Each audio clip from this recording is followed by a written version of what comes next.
So many people have been wondering how penguins managed to survive the Great Flood, but in reality they didn't, scientifically speaking.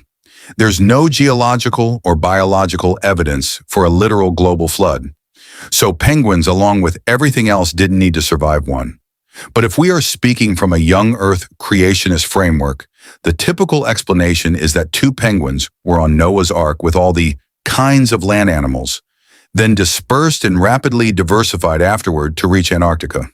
Critics of that view points out the biogeography problem, which is penguins are flightless, can't swim across deep ocean basins easily, and the fossil and DNA record shows them evolving in the southern hemisphere over tens of millions of years, incompatible with rapid post-flood dispersal a few thousand years ago. However, mainstream science instead explains penguins through ordinary evolutionary biogeography. Their ancestors arose in the southern hemisphere, likely near present-day New Zealand, Antarctica, and adapted to cold, marine environments over a very long timescale.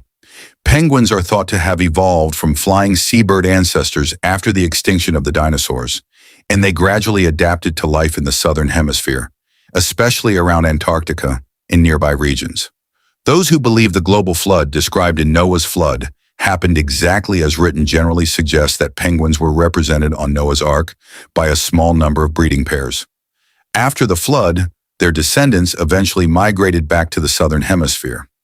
However, critics point out several challenges: how penguins traveled thousands of kilometers back to Antarctica, how they survived in warmer climates during the journeys.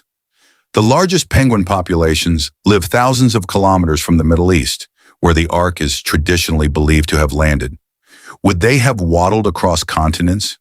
Would they have swum across oceans? The Bible doesn't say. Then comes another mystery. Most penguins thrive in cold environments. The Ark, however, would have spent over a year floating through a world transformed by catastrophe. How were these cold-adapted birds kept alive? Did the Ark have special areas for animals from different climates? Again, we don't know, but perhaps the biggest challenge comes after the flood. When Noah and the animals left the Ark, penguins would have needed to return to the far south. That journey would have been extraordinary. They would have had to cross deserts, mountains, forests, and tropical. What do you think?